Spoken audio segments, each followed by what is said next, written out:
Success की खास बात होती है बच्चों, वो मेहनत करने वालों पे फिदा हो जाती है। तो लगातार मेहनत करते रहें। अच्छे परिणाम जो हैं वो एक दो दिन की नहीं बल्कि निरंतर मेहनत का ही प्रतिफल है। नमस्कार बच्चों, नमस्कार पेरेंट्स। आज का हमारा सेशन जो है उन बच्चों पर स्पेशल फोकस करके बनाया गया जिन्होंने अभी ड्रॉप करने का डिसीजन ले लिया है और लीडर 22 को टारगेट कर रहे हैं। ऐसे बच्चे जो लीडर 22 को टारगेट कर रहे हैं और ड्रॉप करने का डिसीजन ले लिया है, आज हम उनका एक मुलाकात करवाने वाले हैं ऐसे स्टूडेंट से जिसने जो आपके लिए एक बहुत बड़ी प्रेरणा बनने वाले हैं, आपको आगे के लिए मोटिवेशन देने वाले हैं। तो आज के सेशन में स्टार्ट करता हूं मैं, कपिल वाधवा। मेरे साथ आज उपस्थित हैं कुंज पटेल जिसने अभी IIT JEE में 154 रैंक दी। बड़ी इंटरेस्टिंग स्टोरी इनकी, मैं आपको आगे के सेशन में लगातार इसके बारे में बात करता रहूंगा। इसके अलावा हमारे साथ कुंज पटेल के फादर महेश भाई पटेल हमारे साथ हैं। उसके अलावा उनकी मदर हमारे साथ हैं अभी, वैष्णवी पटेल हमारे साथ अभी हैं, वैष्णवी पटेल हमारे साथ हैं। तो आज का सेशन स्टार्ट करते हैं बच्चों, लेकिन उसके पहले मैं आपको एलन के शानदार रिजल्ट्स के बारे में एक बार समरी फॉर्म में बताना चाहूंगा। एलन 22 IIT JEE 21 में जो एलन के रिजल्ट रहे हैं उसमें टॉप 100 में 49 स्टूडेंट्स रहे हैं बच्चों। इसमें बता दूं आपको मैं, टॉप 10 में 3 स्टूडेंट रहे हैं इंक्लूडिंग फर्स्ट रैंक। टॉप 15 में 7 स्टूडेंट रहे हैं। इसके अलावा 5192 स्टूडेंट हमारे क्वालिफाई किए हैं काउंसलिंग प्रोसेस के लिए। तो जो मैंने बताया आपको, उसमें टॉप 10 में 3 बच्चों में AR1 भी इंक्लूड है। 100 में 49 स्टूडेंट्स बच्चों, ये बहुत बड़ा फिगर है। इस 100 में से 49 स्टूडेंट, दैट मींस हर दूसरा, टॉप रैंक में हर दूसरा बच्चा एलन से कंट्रीब्यूट कर रहा है। तो आज के सेशन में हम जो बात करने वाले हैं कि किस तरह से हमारे स्टूडेंट कुंज पटेल ने आगे चल के प्रोसीजर किया, तैयारी करी JEE की। मैं थोड़ा सा इनके बारे में आपको बताऊं। JEE मेन 2020 में इनकी रैंक थी 12,844, जबकि 21 में इन्होंने इंप्रूव करके रैंक अपना बनाया है 810 रैंक। JEE मेन में 810 रैंक तक पहुंचे हैं। बहुत बड़ा चेंज है। करीब 11,000 रैंक का डिफरेंस, जो 12,000 डिफरेंस मेंटेन किया इस बच्चे ने। उसके अलावा JEE एडवांस में 9,293 रैंक, 9293 रैंक JEE एडवांस 2020 में अचीव किया था। लेकिन अपनी मेहनत से लगातार प्रयास करते हुए एडवांस 21 में 154 रैंक अचीव किया है। तो बच्चों, मैं ये कहना चाह रहा हूं, जो ड्रॉप करने का डिसीजन आपने लिया है उसको आपको जस्टिफाई करना होगा, जैसे कुंज ने जस्टिफाई किया है। आपको भी अपने रिजल्ट में इतने बड़े परिवर्तन को दर्शाएंगे तो बहुत अच्छा रहेगा। जितने मेहनत करते रहेंगे उसके लिए कैसे कुंज पटेल ने काम किया, किस तरह से अपने प्लानिंग को एग्जीक्यूट किया, वो सब आज हम डिस्कस करने वाले हैं। तो नमस्कार सर, आप सभी का स्वागत है हमारे सेशन में। तो कुंज, आपको बहुत बहुत बधाई, आपके परिवार को बधाई। सबसे पहले मैं आपसे जानना चाहूंगा कि अपनी सक्सेस को आप किस तरह सेलिब्रेट कर रहे हैं? तो लाइक सेलिब्रेशन ऐसा कुछ पार्टी टाइप का नहीं है, वो पुरानी स्कूल के जो जूनियर्स है उनको गाइडेंस दे रहे हैं, जो यहाँ से पूछते हैं उनको लाइक आगे क्या करना चाहिए और किस तरह का लाइक एक्सपोजर, उनको भी एक्सपीरियंस मिलेगा कि ये एग्ज़ाम किस तरह का है। और दूसरा कि अभी 31 को मेरा भाई भी हॉस्टल से आएगा, तो लाइक हमारी फैमिली कंप्लीट होगी एक वीक के लिए, तो हम वो भी एंजॉय करेंगे। और घर में मम्मी की थोड़ी सी घर का मदद। अच्छा, चलिए, अच्छी बात है। हमें बताया गया था कि पापा भी शायद आपके साथ अभी घर पे नहीं थे, कहीं जॉब में अपने बिजनेस से रिलेटेड कहीं टूर पर ही थे। आपके भाई भी नहीं हैं, अभी साथ नहीं है आपके, तो वहां पर वो हॉस्टल में हैं। जब वो सब पहुंच जाएंगे तो आपका फैमिली सेलिब्रेशन स्टार्ट होगा डेफिनेटली। तो आप बताएं जरा फैमिली के बारे में, आप बताएं मुझे अपनी फैमिली के बारे में थोड़ा इंट्रोडक्शन दें। लाइक मेरे पापा, जो उनका लाइक वो 10 से 12 साल से वो युगांडा जिंजा में ही सेटल्ड है। वहाँ उनका बिजनेस है ट्रांसपोर्ट का, वो शुगर केन को ट्रांसपोर्ट करते हैं। और लाइक ऑलमोस्ट लाइक जब से वो वहाँ पे है, लाइक ऑलमोस्ट 7 से अगर मैं कहूँ तो मेरी मदर हम दोनों को संभालती है, वो एक हाउसवाइफ है। तो लाइक हमारी स्टडीज़ का जिम्मेदारी वही उठाती है। और लाइक मेरा ब्रदर जो मुझसे 2 साल छोटा है, वो अभी 12th में है और वो एलन में हॉस्टल में है अभी फ़िलहाल तो, और वो नीट की तैयारी कर रहा है। चलिए, आपके छोटे भाई के लिए शुभकामनाएं हमारी तरफ से। उम्मीद करेंगे वो भी आपकी फैमिली को इस तरह से अच्छे से रिप्रेजेंट करे। मैम, आपसे जानना चाहूँगा, अभी कुंज ने रिजल्ट हमें बहुत अच्छा दिया, आपके फैमिली का अच्छा रिजल्ट रहा है, बहुत 154 रैंक दिया इसने एलन को। तो इसने इस दौरान कैसे मेहनत किया, क्या रहा इसका? वो कड़ी मेहनत करता था। सभी एलन के लेक्चर, क्लासेस सब टाइम से कर लेता था। अच्छी बात है। सब कर लेता था। तो महेश जी मैं आपसे पूछना चाहूंगा सर कि जब आप बता रहा है कि आपके आपसे मिलना शायद कुछ महीने 2 महीने में एक बार हो पाता था, या टेलीफोनिकली आप इसको किस तरह मोटिवेट करते रहते थे क्लासेस के लिए या पढ़ने के लिए? टेलीफोन से तो हर रोज कॉल करता हूँ उसको। अच्छा, हर रोज बात होती रहती थी आपकी? बात होता है उसको। चलिए, तो उसके लिए आप स्टडी से फीडबैक स्टडी रिलेटेड फीडबैक लेते ही रहते थे उससे आप? लेते रहता। चलिए, अच्छी बात है। तो कुंज पटेल, आपकी जो अभी अचीवमेंट्स हमने बताई हैं, आपकी 12th में जेईई मेन के साथ रैंक थी, कुछ एडवांस के साथ कुछ थी, लेकिन आपने ड्रास्टिक चेंज किया। तो आप मुझे बताएं 12th में आपने ऐसा क्या किया था कि, और बाद में आपने 12th के बाद आपने किस तरह से अपने डिसीजन को चेंज करके इस रैंक तक पहुंचे हैं आप? पहले आप 12th के बारे में बताएं, 12th में आपने जेईई के साथ जेईई की तैयारी किस प्रकार करी थी? जी, अगर 12th में अगर बात करें तो सबसे पहले जो जनवरी अटेम्प्ट हुआ था तो उसमें लाइक वो बोर्ड्स के प्रैक्टिकल्स भी उसी के साथ थे, तो टाइमली लाइक दिसंबर तक मैंने मेंस की तैयारी की थी और जनवरी से हमारे प्रैक्टिकल शुरू हो गए थे तो उस पर फोकस किया। तो उसकी वजह से लाइक मुझे 95 परसेंटाइल आए थे जनवरी सेशन में। उसके बाद लाइक ऑलमोस्ट हमारा जो बोर्ड्स का लास्ट पेपर था वो 21 मार्च को था, और लाइक 20 मार्च से लॉकडाउन हो गया और लाइक सब कुछ लाइक डिलेड हो गया और पोस्टपोन हो गया। तो मैंने उसको एक अपॉर्चुनिटी की तरह लिया और लाइक पॉजिटिवली लिया कि मेरे पास और टाइम है तो और मेहनत कर सकता हूँ और मैं हर एक चीज़ अच्छे से कर सकता हूँ। तो फिर मैंने almost like you can say like for 3 months मैंने सेकेंड जो सेशन होता है मेंस का उसके लिए तैयारी की, और उसमें फिर 2020 के लिए बता रहे हैं, 2020 जेईई के दौरान? अच्छा, तो उसमें मैंने फिर 98 परसेंटाइल आया, और उसके बाद 3 वीक्स का गैप था तो उसके लिए एडवांस में प्रीवियस ईयर्स के पेपर्स करने के बाद वो सेल्फ स्टडी की तरह उसमें भी मैंने 9293 रैंक हासिल की। Very good. देखा बच्चों, आपने 2020 प्रिपरेशन कुंज पटेल ने अपने लेवल पर पूरी तैयारी करके साथ किया था। इसने 12th के एग्जाम की साथ ही जितनी प्रिपरेशन करी जेईई मेन के लिए, जब एग्जाम एक्सटेंड होते गए, कोविड सिचुएशन के अकॉर्डिंग समय बदलता गया, तो उस समय इसने अपॉर्चुनिटी की तरह लिया, उस टाइम को यूटिलाइज किया। पहले जेईई मेन में बहुत अच्छा परफॉर्म किया, और सोचिए आप जेईई मेन के बाद 3 वीक बचे थे, उसने उस दौरान केवल पुराने पेपर करने के बाद भी लास्ट ईयर 2020 में बात करूं अगर मैं, तो 9293 रैंक अचीव किया इसने। तो उसके बाद फिर आपको क्या ऐसे क्यों लगा कि 9293 रैंक मुझे छोड़ देना चाहिए, मुझे वापस से एडवांस की तैयारी में लगना चाहिए? फर्स्ट ऑफ ऑल तो ये था कि मुझे पुरानी आईआईटीज में हायर लेवल की ब्रांचेस चाहिए थी, तो इस रैंक पे वो पॉसिबल नहीं था। और दूसरा मेन रीज़न ये था कि ये जो मेरा रैंक था वो टोटली लाइक मेरे सेल्फ स्टडी के ऊपर था, तो मेरा उतना जेईई एडवांस के प्रति उतना एक्सपोजर नहीं था। फिर लाइक मेरा एकेडमिकली वो पूरा सिलेबस से मैं वाकिफ़ नहीं था, तो मैंने ये सोचा कि अगर मैं प्योर कोचिंग करता हूँ और लाइक पूरा गाइडेंस मुझे मिलता है और सपोर्ट मिलता है तो मैं और भी ज़्यादा बेहतर कर सकता हूँ और अपने लाइक मैक्सिमम पोटेंशियल तक पहुँच सकता हूँ। बच्चों देखो, यहाँ पे एक इंपॉर्टेंस समझ में आती है, मैं गाइडेंस की इंपॉर्टेंस समझ में आती है। जब एक बच्चे को समझ में आया कि मैंने 9293 रैंक बिना किसी हेल्प के आसानी से अचीव कर ली, तो मेरा पोटेंशियल कितना एक्सप्लोर हो सकता है। इसने सही डिसीजन सही समय पर लिया और इसकी फैमिली ने सपोर्ट भी किया इसको, और उसके बाद देखो इस रैंक पर छोड़ करके वापस से एक नए सिरे से तैयारी में जुट जाना, ये बहुत ड्रास्टिक डिफरेंस थे। मतलब ये डिसीजन बहुत स्ट्रांग होता है देखा जाए तो, बट फिर भी आपने इस डिसीजन को जस्टिफाई किया बेटा। फिर आपको क्या अपनी जो जिस थॉट के साथ आपने शुरू किया, ड्रॉप लेने का डिसीजन लिया, फिर आपने हमें एलन को ही क्यों सिलेक्ट किया इसके लिए आपने प्रोसेस में? तो लाइक ये ऐसा था कि by that time my brother was already enrolled with Allen. वो नीट की तैयारी के लिए वो 11 से एलन में जुड़ चुका था और वो लाइक उन्हीं के साथ था, तो मैं उससे भी रिव्यू लेता था, तो उसके पॉजिटिव रिव्यू के कारण मुझे थोड़ा मोटिवेशन हुआ कि मैं भी एलन के थ्रू ज्वाइन करूं। और लाइक मेरे जो टीचर्स भी थे पुरानी स्कूल में, उनमें से एक भी वो भी एलन से एसोसिएटेड थे पहले, तो उन्होंने मुझे गाइड किया कि मैं एलन से ही लूँ। अच्छा, तो फिर आपका डिसीजन मतलब फाइनली आपने जो आप कह रहे थे कि मेरी कुछ चीजें नॉलेज में नहीं थी, एक्सप्लोर करना चाह रहा था अपने नॉलेज को, तो क्या आपके वो ड्रीम्स वो थॉट सही डायरेक्शन में चले बाद में? फिर बिल्कुल आपने क्या सीखा बाद में, क्या इतना एडवांटेज हुआ सीखने का आपको?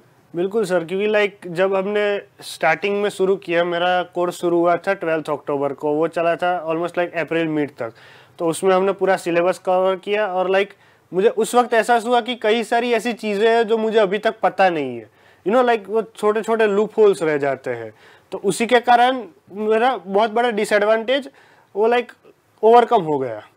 तो like you can say like almost 60% जो सिलेबस था मैं नई तरह से सीखा हूँ, 60% चीज़ें मैं नहीं सीखा हूँ। चलिए देखो बच्चों, फिर से ही बात कहूंगा मैं, जब आप किसी की गाइडेंस में, एक्सपर्ट की गाइडेंस में आते हैं तो आपको समझ में आता है कि मुझे एक्चुअली मेरी कमियां क्या हैं, मुझे उसको कैसे ओवरकम करना है, कैसे उसको ओवरकम करके आगे बढ़ना है। तो इस जर्नी में जो अब आप अक्टूबर में आपने एलन ज्वाइन किया, अक्टूबर में आपने डिसीजन लिया कि मुझे वापस से ड्रॉप करना चाहिए, फिर आपने काम किया, उस दौरान कुछ दिक्कतें भी आई आपको क्या? जी बिल्कुल, लाइक स्टार्टिंग में क्या होता था कि एक नए लाइक हम सीबीएसई के लिए तैयारी करते हैं, फिर डायरेक्टली हम जेई एडवांस के लिए जाते हैं, तो एक नया पैटर्न, एक नया level of thinking, conceptual building, तो वो होता यूँ है कि थोड़ा टाइम लगता है बच्चे को एक नए लेवल पर एडजस्ट होने के लिए। तो स्टार्टिंग में थोड़ा हुआ, लेकिन लाइक हमें फेथ रखना चाहिए कि लाइक स्टार्टिंग में कोई डायरेक्टली थोड़ी ना दौड़ना शुरू कर देता है। गाड़ी पहले 0, 10, 20 फिर वो 60, 70 तक पहुंचती है। तो बस वो कंसिस्टेंसी रखी और एट द एंड वो बस बच्चों मैं यही कहूंगा आपको, जैसे इसने कहा कि शुरू में दिक्कतें आई, देखो एक बहुत बड़ा डिफरेंस आपको समझना पड़ेगा। वो बच्चे जिन्होंने पहले कोचिंग ली है लेकिन फिर ड्रॉप कर रहे हैं, और वो बच्चे जिन्होंने कोचिंग नहीं ली और वो ड्रॉप कर रहे हैं, मैं उनको थोड़ा फोकस करना चाह रहा हूं। जिन्होंने कोचिंग नहीं लिया और ड्रॉप करने का डिसीजन लिया है, आप इस माइंडसेट से थोड़ा निकलना होगा आपको कि जो 12th बोर्ड का पैटर्न है वैसा नहीं है, थोड़ा डिफरेंस एग्जाम है, काफी डिफरेंस है। मतलब आपको सब्जेक्ट की डेप्थ पे जाना पड़ता है, सब्जेक्ट को समझना पड़ता है, अंडरस्टैंडिंग लेवल बहुत बढ़िया चाहिए। यहाँ पर आपको क्वेश्चन समझना होंगे, कुछ चीजें ऐसी जो शायद एनसीईआरटी में मात्र उसको एक पॉइंट बना के लिख दिया है, लेकिन उसको एक्सप्लोर करना पड़ता है, उसको समझना पड़ता है। उसी कॉन्सेप्ट से एग्जाम में क्वेश्चन भी रिलेट होते हैं। सही कहा क्या मैंने कुछ? बिल्कुल सर, क्योंकि लाइक नॉर्मली सीबीएसई में जब हम करते हैं तो कोई लाइक ऐसा होता है कि बस वो बस थियोरेटिकल पॉइंट हमें पूछ देते हैं, लेकिन एडवांस एक ऐसी चीज है जो उस थियोरेटिकल पॉइंट में से भी क्वेश्चन बना सकता है। बहुत बढ़िया।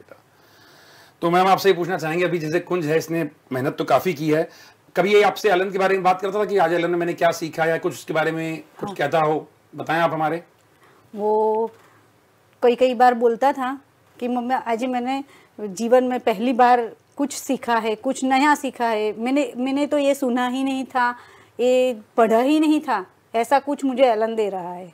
अच्छा, चलिए। उस दौरान जी एग्जाम वगैरह जब देता था तो मोटिवेटेड रहता था? हाँ। क्लासेस के लिए हमेशा ये? हाँ।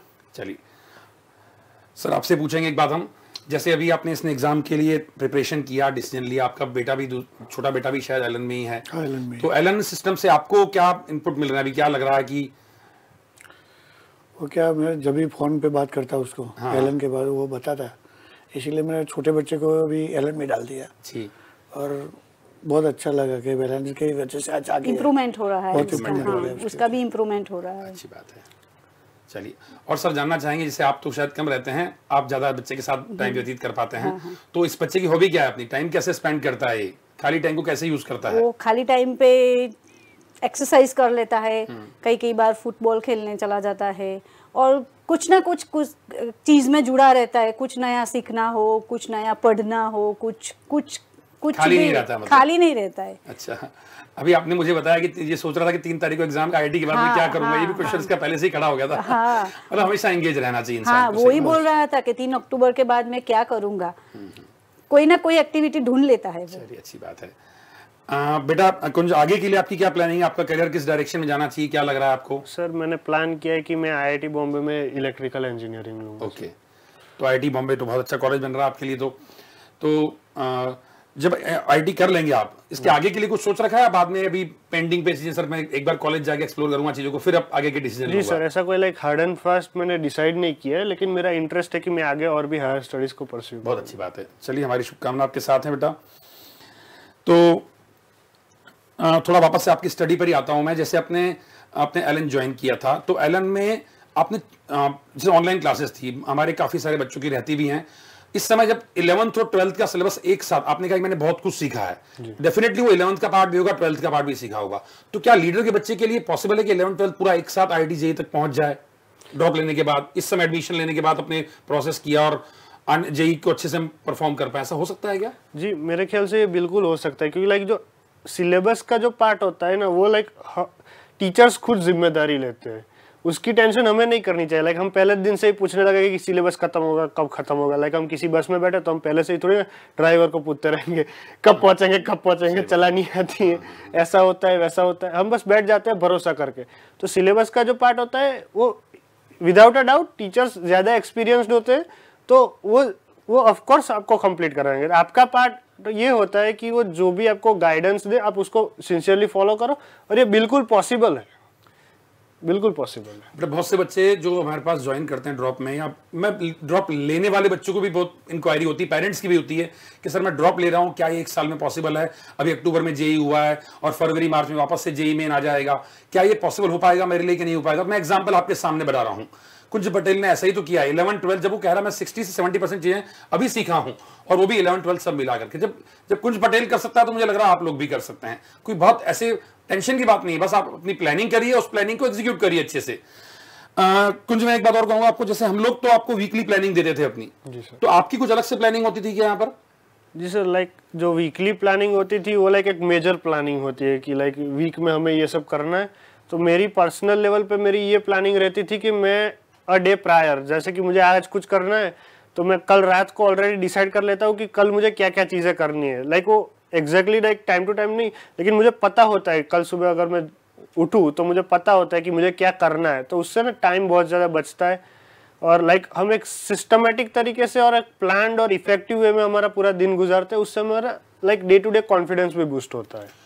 ठीक है, ड्रॉपर के बच्चों को बिल्कुल ध्यान रखना चाहिए यहाँ पर एक बात की, अगर हम तैयारी कर रहे हैं तो अपने को प्लानिंग बहुत अच्छे से बनानी होगी। अपनी डे प्लानर होना चाहिए अपने पास कि आज मेरा दिन के पूरे दिन के टारगेट क्या है, वो टारगेट पूरे होने चाहिए, क्योंकि यहाँ गुंजाइश नहीं है, आपके पास समय नहीं इतना ज्यादा कि, फिर बार बार भी बोल रहा हूँ समय कम भी है लेकिन उसको मैनेज भी करना है। उसको मैनेज करके तो हम अपनी प्लानिंग पे अपने रिजल्ट को जो अचीवमेंट चाहते हैं वो मिल पाएगा हमारे को, लेकिन ये सब पॉसिबल है। मैडम यहाँ पर मैं आपसे फिर एक पॉइंट पे आता हूँ, जैसे मैंने देखा इसकी कि ऑनलाइन क्लासेस का काफी लंबा दौर रहा है कुंज पटेल का, तो कभी कभी 4 क्लासेस भी रही हैं, तो कभी ऐसा हुआ कि ऑनलाइन क्लासेस में थोड़ा परेशान हो गया हूँ या थोड़ा रिलैक्स चाहिए या कुछ? नहीं, ऐसा तो कोई दिन नहीं बोला। ये अपने आप को स्ट्रेस फ्री कैसे करते, जो ऑनलाइन क्लासेस का स्ट्रेस होता है वो कैसे रिलीज करता है ये? थोड़ा गेम खेल के कर अच्छा, देता था। बाकी ऐसे थकान जैसा कभी महसूस हुआ कुंज आपको, तो फिर क्या किया आपने? वो एक्सरसाइज कर थकान लेता है। महसूस ही नहीं होती, वो क्या है कि एक नया क्लास में कुछ नया पढ़ाते तो उसी से एनर्जी मिलती है। हाँ, उसी से ही एनर्जी मिलती है। अच्छी बात है। तो कुंज पटेल, यहाँ पर हम और आपसे और सब्जेक्ट्स के बारे में अगर बात करना चाहें, जैसे अब आपने फिजिक्स केमिस्ट्री मैथ्स की प्रिपरेशन की होगी, तो डेफिनेटली आपने टारगेट रैंक तो डिसाइड नहीं किया होगा, आप क्या फोकस करके पढ़ते थे? मुझे रैंक की दिमाग में थी पहले से कि मुझे 100 आना है, 200 के अंदर आना, 300 के अंदर आना है, या सीखने पर फोकस था आपका? नहीं, लाइक सीखने पे फोकस था, क्योंकि लाइक मैं हमेशा मानता हूँ कि like process is more important then the destination. Like process बहुत ज़्यादा ज़रूरी होता है कि आप अपने आप को दिन भर दिन कितना बेहतर बनाते हो, वो ज़्यादा ज़रूरी होता है। तो मेरा फोकस यही था कि मैं अपने आप को जेईई एडवांस के लेवल तक पहुंचा पाऊँ।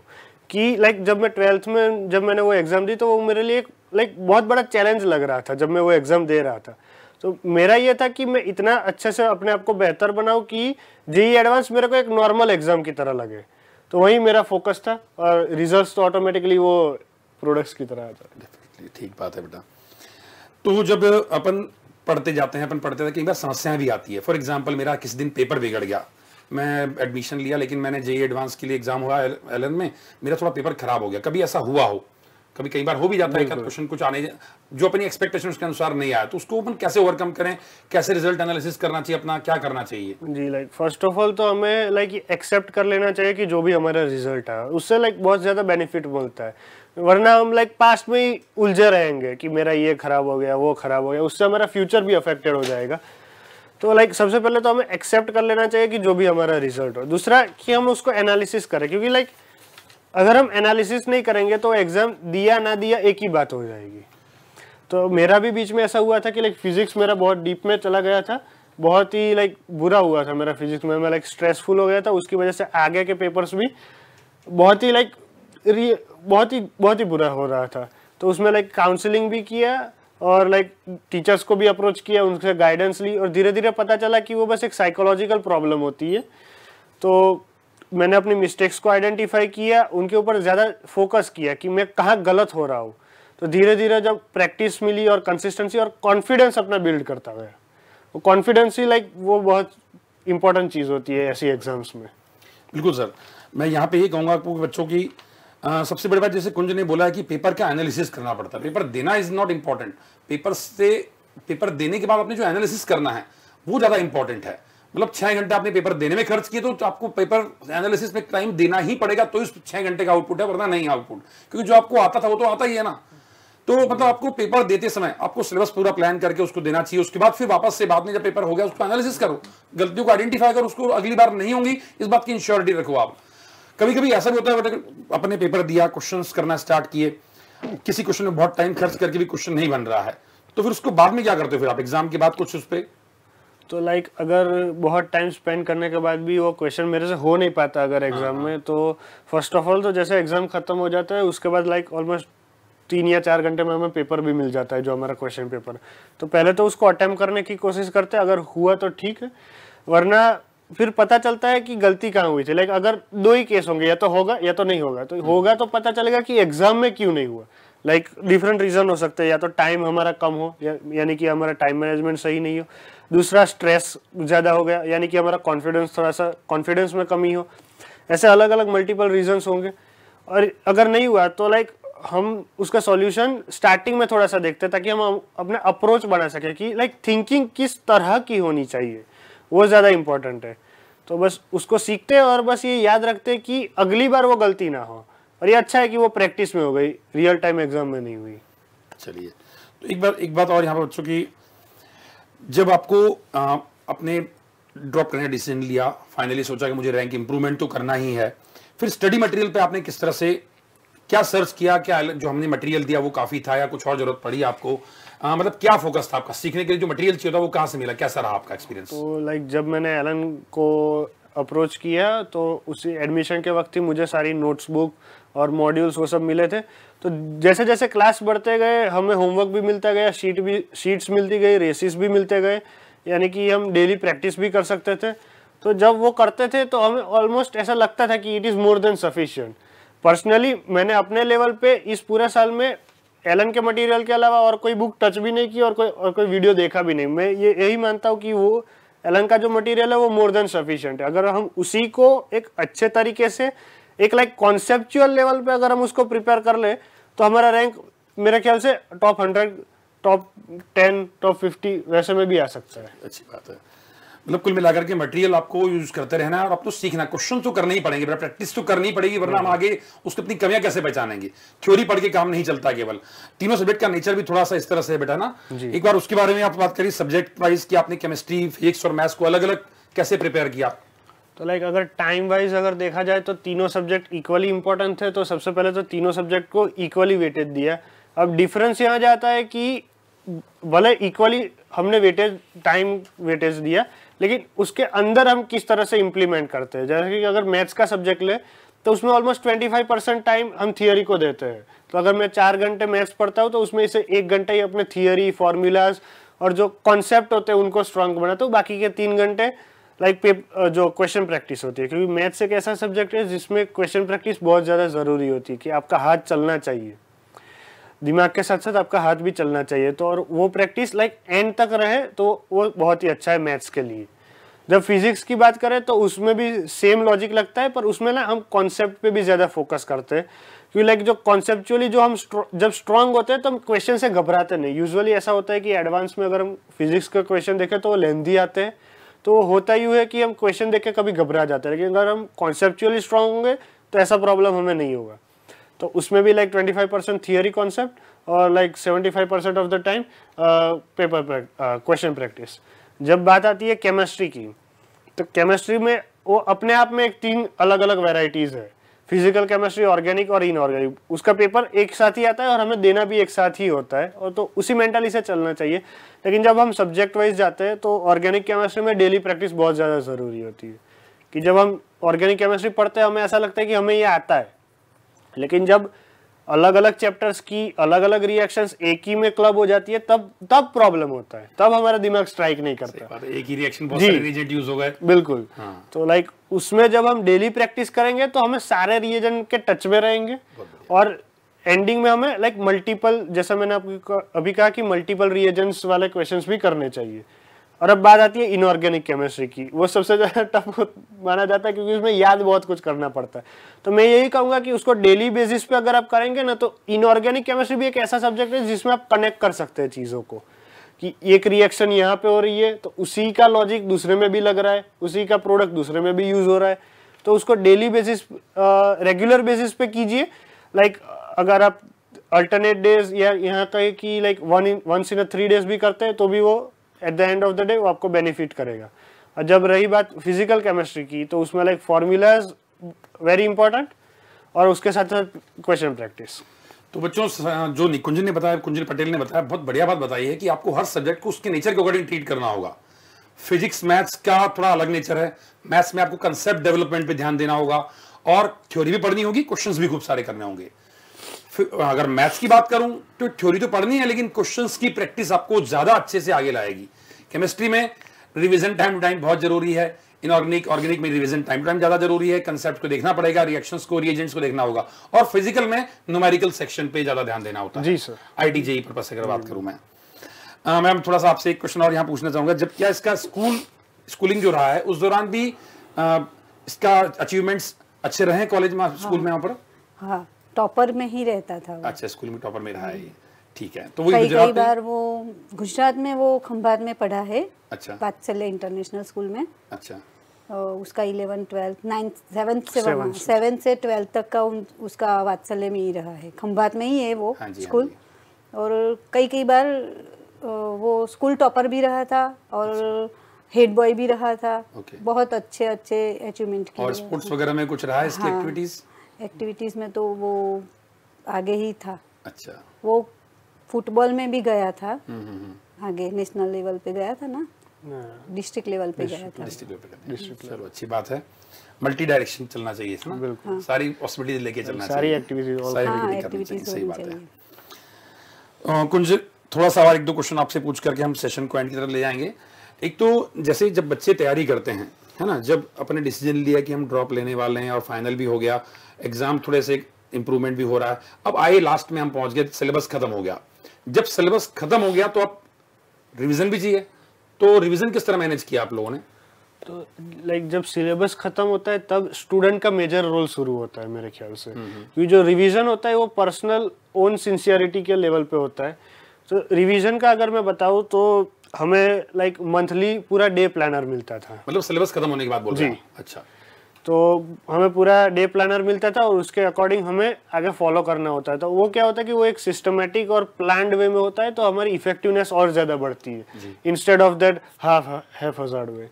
सो लाइक, और रही बात कि एक बार जो सिलेबस खत्म हो जाए तो उसके बाद जब हम रिवीजन पे आते हैं उस पर पेपर प्रैक्टिस और हमारा एक्सपोजर ज़्यादा मैटर करने लगता है, क्योंकि हमने जो सीखना था वो ऑलरेडी सीख लिया। अब हमें अप्लाई करना आना चाहिए कि क्वेश्चन को टैकल कैसे करते हैं, किस क्वेश्चन को किस तरह से अप्रोच करते हैं, वही सारी थिंकिंग और उसी के बिल्डिंग के ऊपर फोकस करना चाहिए। चलिए, तो मतलब जो रिवीजन का टाइम है उसमें आपकी कोचिंग ने आपकी पूरी हेल्प करी और आपको प्लानर बना के दिए, टेस्ट भी टाइम टाइम हुए होंगे?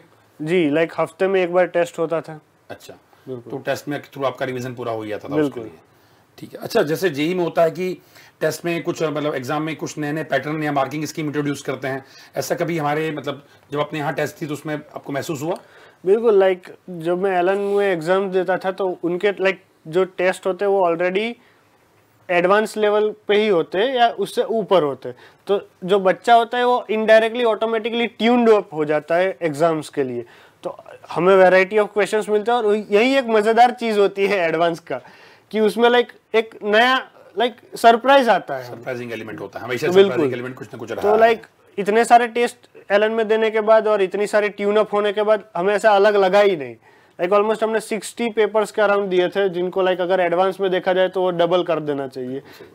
तो जब हमने एडवांस का पेपर दिया तो it was just like a 61st। तो आपको जब एडवांस का एग्जाम देते तभी आपको ऐसे लगा कि मैं एलन का एग्जाम ही दे रहा हूं? बिल्कुल, जस्ट वो प्लेस चेंज हो गई, वो मैं घर पे दे रहा था, वो मैं बहुत अच्छा। घर पे भी प्लान ऐसे ही करता था, जब भी टेस्ट लगता था ना तो वो ऐसे ही सोच के करता था। मैम बोली कि क्या सोच के रही, एलन का ही एग्जाम, एडवांस का ही एग्जाम दे रहा हूँ, ऐसे ही वो प्लान करके एग्जाम देता था, टेस्ट देता था एलन का। ये बच्चे बहुत से बताते भी हमारे को कि बस वहाँ शुरू के 10 मिनट हमें थोड़ा अलग लगता है एग्जाम लोकेशन पे जाकर के, आज आईआईटी जेईई का एग्जाम है, शुरू के 10-15 मिनट थोड़ा अलग लगता है, चलता है। हाँ, बस उसके बाद लगता है कि एलन का एग्जाम दे रहे हैं, नॉर्मल तरीके से बैठ के एग्जाम दे रहे हैं। एलन के शेड्यूल के अलावा उनका भी शेड्यूल बनाता था वो टाइम के हिसाब से। अच्छा। उनका अलग बनाता था, जैसे जैसे एडवांस नजदीक आ रहा था ना वो बनाता था अपना अपना शेड्यूल अलग से। चलिए बहुत अच्छी बात है। वहीं शायद उसी सिस्टमैटिक प्लानिंग का ही रिजल्ट है कि आज हम कुंज पटेल को इतना सक्सेसफुल लेवल पे देख पा रहे हैं अभी हम। तो कुंज, आगे के लिए आप सभी को शुभकामनाएं, आपके परिवार को शुभकामनाएं। हम चाहते हैं ऐसे ही कुंज लगातार आगे बढ़ता रहे। तो बच्चों, उम्मीद करता हूँ आज के सेशन से आपके विचारों को, अगर ड्रॉप करने का डिसीजन लिया है आपने और ड्रॉप कर रहे हैं, तो आपके विचारों की नई दिशा मिली होगी। मैं उम्मीद करता हूँ कुंज की जो गाइडलाइंस हैं आपके आने वाले करियर में, आपकी स्टडीज में बहुत बड़ा परिवर्तन लेके आएगी। Thank you sir, thank you ma'am. Thank you sir.